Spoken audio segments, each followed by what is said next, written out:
Good morning, everyone. Welcome to Stacy's Art Studio and Gardens and Stacy's Naturals. It's time for the August 2021 tour of the Desert Cottage Garden.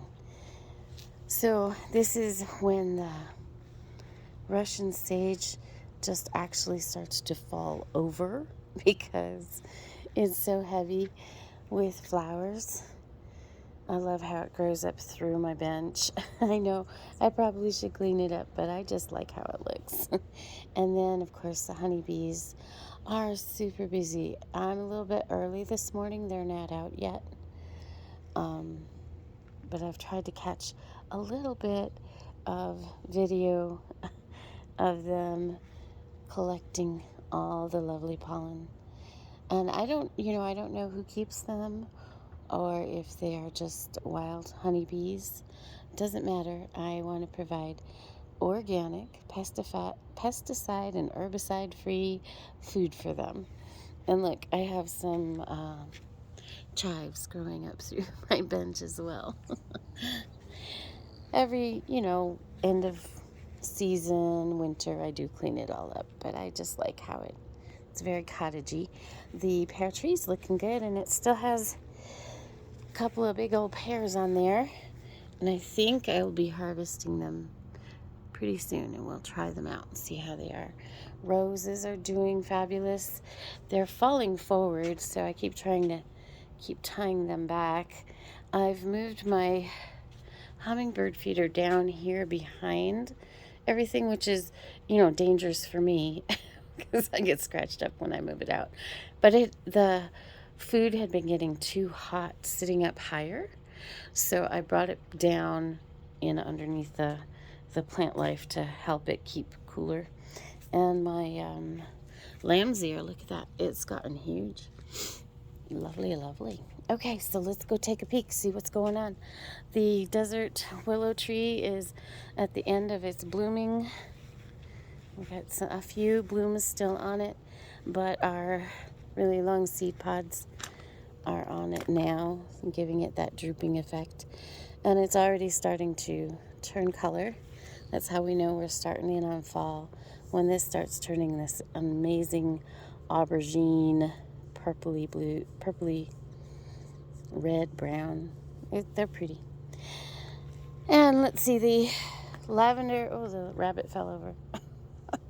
The lavender is done quite nicely, and I have harvested from it several times, and then my lavender other places I've harvested from. The rose over here has gotten nice and tall. It's doing really well.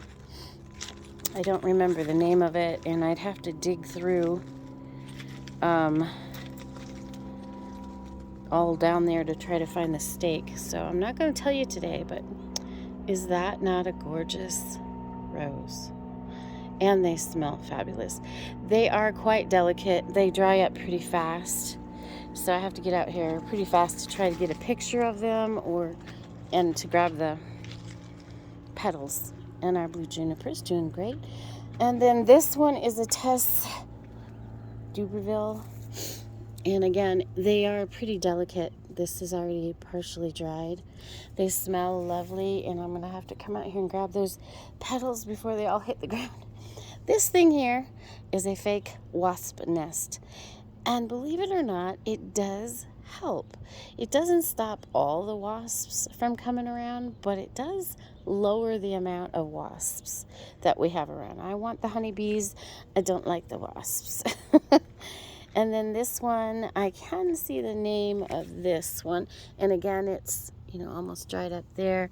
It's the Woollerton Old Hall, and it's a climbing rose, and it's supposed to climb up over this trellis.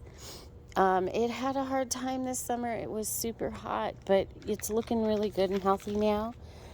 And this one is a Shropshire lad. And it's getting bigger. It doesn't have any blooms on it right now. And then here's one of our rosemaries. It's doing quite well, and as you can see, I've cut it back and and I harvested all of that, so that's pretty cool. Our Leland cypress trees are looking quite nice. Let's go on down and take a peek at all of our grasses. We had some good rain the other day. Oh, and this other rose down here. Let's see, let's come around this way. There's a little activity here in the neighborhood, so I don't want to catch people accidentally on film. That's just rude. Let's see, these are gorgeous too. This one is a bush rose, and it's done really well. And I've got a couple of weeds sitting around here. You know, every time it rains, we get weeds that just really pop up. So, you know, they just stay dormant until a good rain. These grasses, I love these grasses. They're so pretty. And there's a hummingbird at the hummingbird feeder back there. I'm sure you can't quite see it. He's behind. There he is. See him? Love that. I also moved that one there because it was underneath the tree. So give it some shade, and they really love that one. All right, we're going to leave them alone and move back on to our little tour. This pampas grass back here, look at it, it's just doing wonderful. This one, when I got it, I did get it as a discount because it was dying when I bought it, and it hasn't shot up any shoots, but it is, and it has struggled a lot, but it is coming to a nice healthy stage. I'm really happy with that. And then, you know, we have all these little flowery things that I have no idea what they are. They just show up every year, and they're just so pretty. I should look it up, get you a name for them, but they drop their little petals everywhere, and they just show up, and they don't have a deep root system, so I let them live here. Because see, right underneath this, we don't want things planted right there, so... But they have a very shallow root system. Sadly, this rose, this is the yellow rose, it has not been doing very well, and I was thinking I'd take it out, but it seems to be coming back. I think the heat just really got to it this year. And as you can see, our sunflower line here did not do very well, but it had a lot of toxins to pull out of the ground there. There had been quite a bit of stuff being put on that for the years, and I hadn't worked on that ground yet. So I'm hoping next year they'll do better, but, you know, that's how it goes. I do put the sunflowers in to pull the toxins out before I start planting other things. And we've got a really pretty nice little thyme plant. It's taken quite a few years to get to this point, but I'm going to be able to harvest some of that this year. And then we've got other goodies here, Russian sage, another desert willow tree growing, and another one there. It's looking good. And a couple of weeds. That's just how it goes. And then on the other side of the Jeep here, let's go take a peek.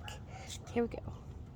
Let's go on past the Jeep. I know it's not super exciting, but look at this pampas grass. It's looking lovely. Oh, look, we've got little birds in it. They love to come and get the seeds off of there. And then, up here where let's see, do you see there on top of the sunflowers? So I don't take the sunflowers down once they start drooping, because these birds, oh my goodness, so many of these little finch type songbirds. There's some yellow ones, some orange ones. They just love those sunflower seeds. So I just leave them up, and they look a little droopy, a little sad, but I really love watching the birds in them. And let's see, we'll get up close. You can see how much, there goes the little bird, chased him off, sorry. But you can see on this one, for example, do you see how many seeds are gone?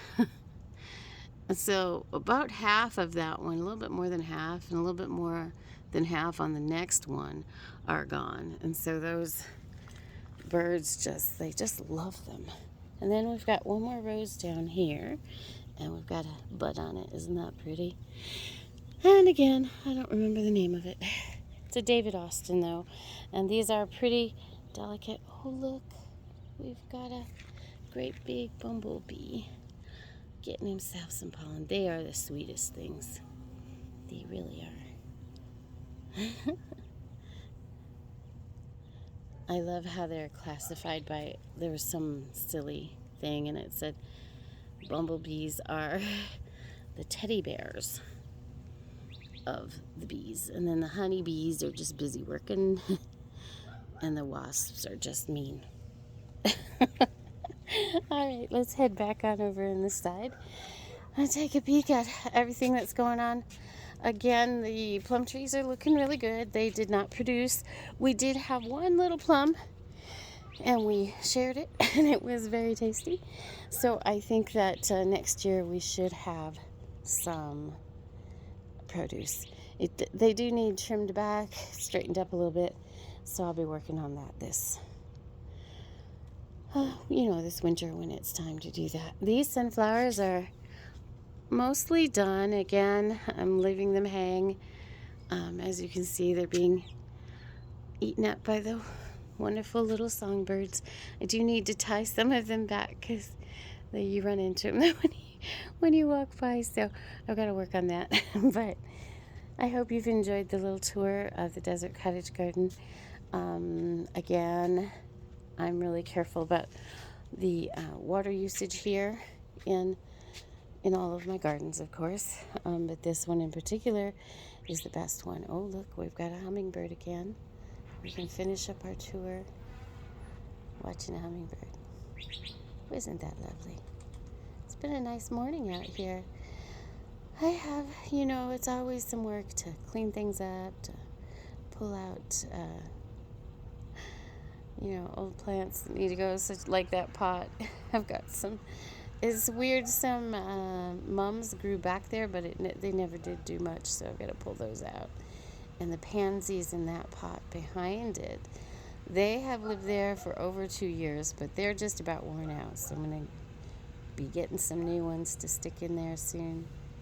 Thank you so much for stopping by. I hope you've enjoyed the tour for August. I believe we are at the peak of our blooming season. Here it's still quite hot through September, but things start to wind down in September. So we'll see you next month and you'll get to see what it looks like. Thanks for stopping by again. Be gentle with yourself. There's only one you. Bye.